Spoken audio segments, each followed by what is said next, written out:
Yo! Video games. What up, dudes? Matt here from YoVideogames, and I'm finally making a video about 2B and Soul Calibur 6. Now, Soul Calibur's always been a fun little series where it's always dabbled in guest characters, starting all the way back with 2, although I came into the series from Soul Calibur 1 on the Dreamcast where it had no guest characters, and really it kind of felt like Soul Calibur kind of started the whole trend. It really didn't, because there were definitely games with guests kind of predating Soul Calibur, but Soul Calibur 2, when it came out, was definitely an oh shit kind of moment, because it had a first-party Nintendo character in it, and that was pretty significant with Link. Spawn and Heihachi were cool, but like they weren't blowing your mind in the same sense that like a first-party Nintendo character happened. Soul Calibur 3 tried to get away from it a little bit, though it had Cosmos costume stuff in the Creative Soul. Soul Calibur 4 went all kinds of crazy with Star Wars characters, and it showed that Soul Calibur was not afraid to branch out and away from video games. And this would later be repeated by Namco, of course, with Negan in Tekken 7. So it's not like Negan is the only time a weird-ass non-game character has showed up in a Namco fighter. And then, of course, Soul Calibur 5 has sort of the forgotten Ezio Auditore from the Assassin's Creed series, which he was probably the most kind of accurate and fitting character for Soul Calibur, even though he technically dies a good 60-plus years before the Soul Calibur series in his own timeline. So when we went into Soul Calibur 6, though, we were still kind of expecting a guest character regardless from it, and boy did we get one. We got Geralt from the Witcher series, which also, like, yeah, he's definitely medieval, but he's more Dark Ages, where Soul Calibur is more Renaissance, so in his own timeline of the games, Geralt's long dead hundreds of years before the Soul Calibur series would have technically taken place. But nonetheless, having a sword and sorcery character definitely fits in the Soul Calibur mold, about as well as Link and Ezio did. So he was fun, but he definitely kind of had that feeling of, well, he's just kind of there. Like, he was kind of a lot like, he was like a better Ezio in a way, where Ezio was in Soul Calibur 5, but it never felt like it was a flashy part of it. Like, when Soul Calibur 4 was announced, it was like, holy fuck, here's Darth Vader and Yoda and Starkiller, and here's like 3 stages from Star Wars that they can play, although they were kind of all variations of the same Star Destroyer hangar. But yeah, it was always kind of like a little muted and downplayed in Soul Calibur 5 for Ezio, I felt.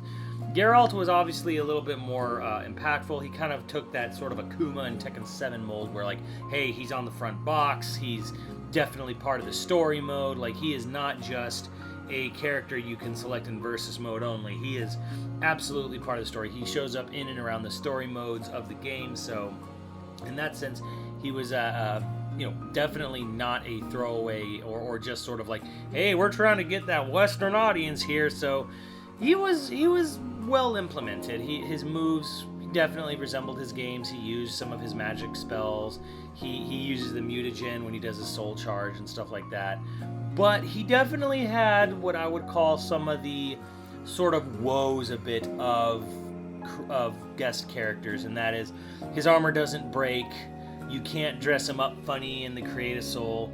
Like, he's kind of like, he is a little quarantined off to being like, hey, you can't touch this character, you can't make him look silly, you can't make him look naked, which is so weird because, like, Witcher 3 begins with him naked in a bathtub. So I always found it odd that they don't allow a naked Geralt in Soul Calibur 6, but moving on, early on, Namco said that, hey, we're going to have a season pass, we're going to have extra characters, and definitely one of them is going to be a guest. So we knew a guest character was coming in the season pass for Soul Calibur 6 well before the game came out, and it was kind of funny seeing the sort of lead up to it all the way throughout the year, and especially at EVO, where certain prominent Soul Calibur players were definitely like, hey, I want to be in this game.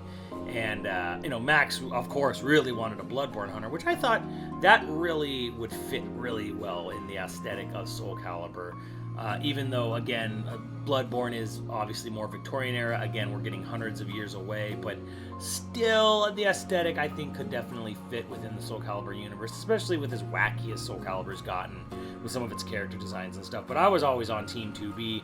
I didn't think we were going to get her soon. I thought it was a high possibility, but I was really sure we were going to get a Samurai Showdown character, just for the fact that, hey, we got Geese in Tekken 7, and they just announced a new Samurai Showdown game, and lo and behold, nope, it's 2B is the first guest character post-game launch. And I think the most shocking thing about 2B has been how much love has been showered on this character and sort of like fan servicey aspect. And I don't just mean the fact that, you know, she's got a great ass. I mean the fact that her stage and themes and costume stuff that comes with it, there's a lot coming in with 2B. And kind of like, in a way, it's sort of shocking to me how much effort has been put into her stage already. There's so many little Easter eggs all around it. But I guess the real question is, for people who know Nier Automata, this is a no-brainer. This is really nothing new. You don't really need a reaction from me. Obviously, like, I found out about it while waiting in line in an airport. But why should some people be excited? I know, like, there's definitely, and you know who the fuck you are, who are a little kind of salty and bitter about the fact that a robot anime waifu weeb trash character got thrown into the game. And this is kind of what I like so much about Nier, is that it's the greatest sort of Trojan horse of a video game I've ever played. It totally sells itself as being, you know, another weeby action RPG, and you get into the game and you are just beaten over the head with nothing but philosophy and existentialism and depressing ass storylines, and very little actual anime shit at all in the game. There's definitely sort of that sort of problem where people kind of view it and never actually play it and just kind of make judgment calls based on GIFs and little videos they've seen, kind of like a Wind Waker scenario. You know, where people don't actually buy and play the game, although even as a person who's not a fan of Wind Waker, I did actually buy and play and enjoy a lot of aspects of Wind Waker, just not the look. But yeah, you get into the game and you realize it's really nothing like an anime game at all. Like, this is nothing like any of the Gust games or any of the Neptunia games at all, or even the Tales of games. Like, this is nothing like any of those. This is a game that is asking tough questions. It's a game that's putting all kinds of heady stuff on you, the player. And probably the greatest thing I think about Nier Automata is that it was the only video game I've ever played in my life that had a purpose. And when I say a purpose, I mean there was a reason for you to play the game. And you know, it gets really spoilerish if I go into more details about it, but there is an actual human reason to play and fully complete Nier Automata, which I can't say that really about any other video game that I've played, at least none that come to mind. So that being said, getting all into it, I think that again, the thing that makes me super excited about the whole thing has been really the stage in a lot of way. Not just the fact that 2B's in there, but, like, you know, it is really cool that 2B's in there. It's really cool that 2B has a character color alt that really looks really good, with the white dress and all that with the second player character. Her moveset's neat because obviously it uses her, you know, Virtuous Treaty and Edge and whatever. So basically she has default a small sword and a large sword. And then throughout her moveset, you can see she actually also uses gauntlets and lances or spears, as well as pod programs. So in the game of Nier, you can equip 2 weapons and a pod, and you can swap between them, 2 sets of weapons. And again, like there's again fisticuffs with gauntlets and lances as well, and pod programs. Pod programs, like, basically, think of it like Navi, a little computer Navi that floats above you, but you can attack with it. You shoot with it, and you definitely have the projectiles in this game, but it also uses other stuff like missiles and stasis and stuff like that. And there's even little nods where you can grab onto the pod and do a flying kick like you can in the game as well. So a lot of love was put into her moveset. You might say even more than Geralt. And I think you'd be right, but I also think that the nature of Nier Automata sort of lended itself better to Soul Calibur. Nothing against Witcher, but like the weakest aspect of The Witcher 3, of the only Witcher game I played, was definitely the combat. And frankly, as good as the animations were, and there was things you can do in the combat of Witcher 3, it just wasn't the same as a hardcore action title like Platinum Games did with Nier. So Nier just has way more going on as far as like a fighting game moveset is concerned. So that's not really too surprising. I think the craziest thing has obviously been that 2B has a second critical edge finisher move where if she's really low on health, she'll do this move where she uses a pod program to lock a character into place. She crawls forward. She does the animation from ending A in Nier, where she chokes a character to death, and then at the same time initiates self-destruct, which is just a little Easter egg you can normally do in the main game, and blows you and the player up, leaving herself with 1 HP at the end of it. This obviously then leads to the fun part where, hey, we now know for certain 2-piece clothes can blow off. This was something that I don't think Ezio could do. I don't think Vader, maybe he could. I can't remember if Vader and Yoda had destructible armor in Soul Calibur 4. My gut tells me no, but I may be a little off on that. And there was no destructible armor in Soul Calibur 2, obviously. But Jerry had no destructible armor. And here we go.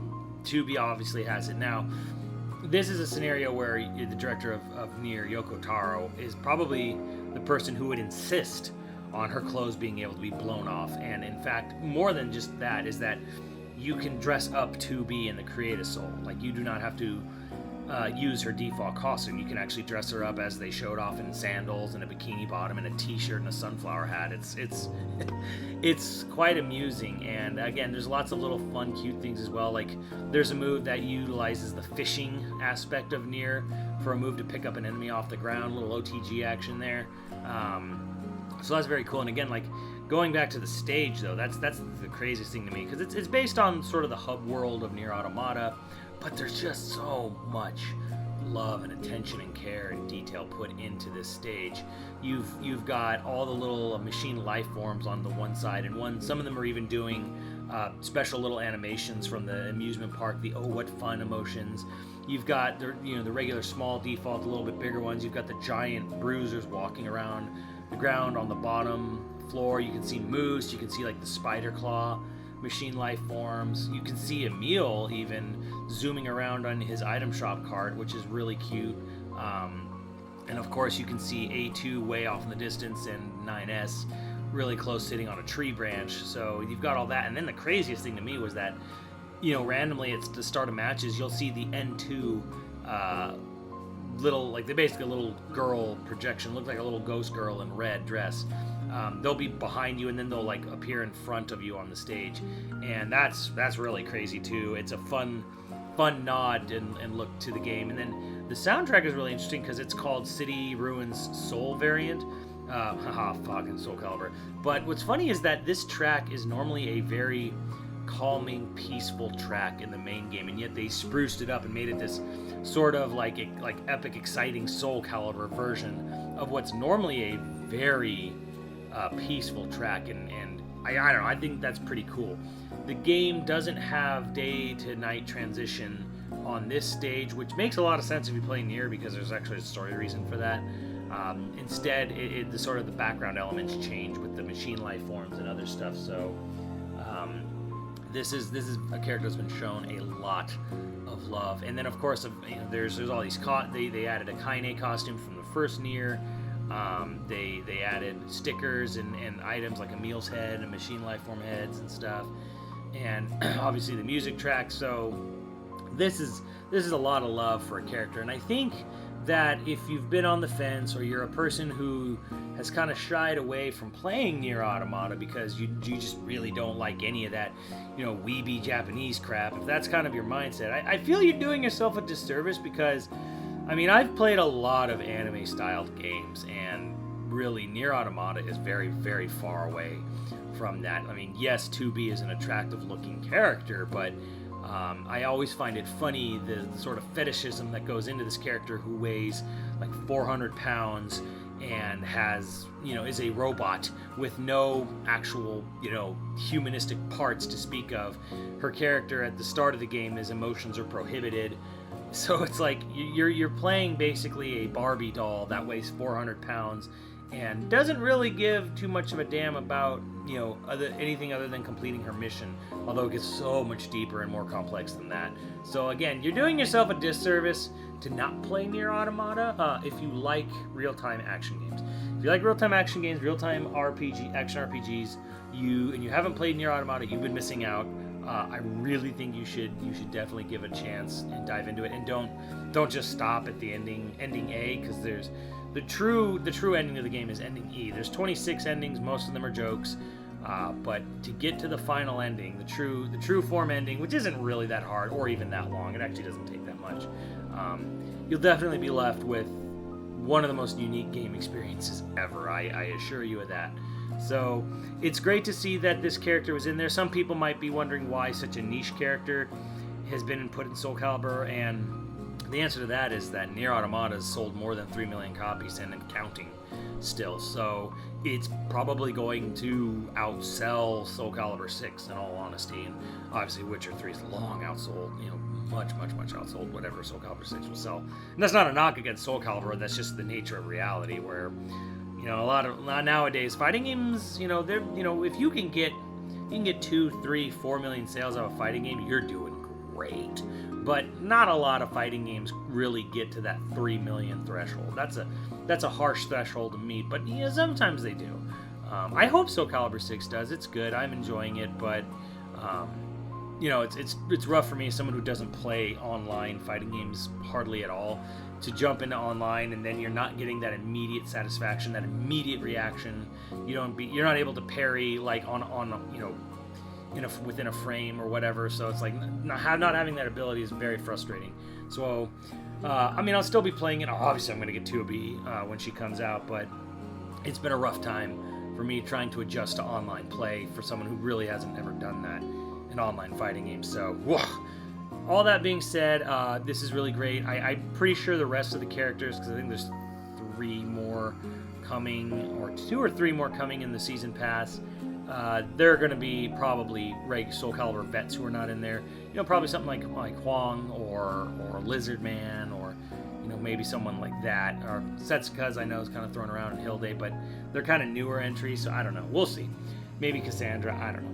But all that being said, I'm definitely excited for this character. I'm really kind of shocked and appreciative of all the effort that's gone into making this character her stage and her background and all of the items that come with her. Like, really sort of, they're really good fan service-y in the proper term, not necessarily just the fact that you can see 2B's ass, That being said, I'm super excited to hear this game when it comes out, with Kira Buckland and DC Douglas reprising their roles, and I think it's a great thing.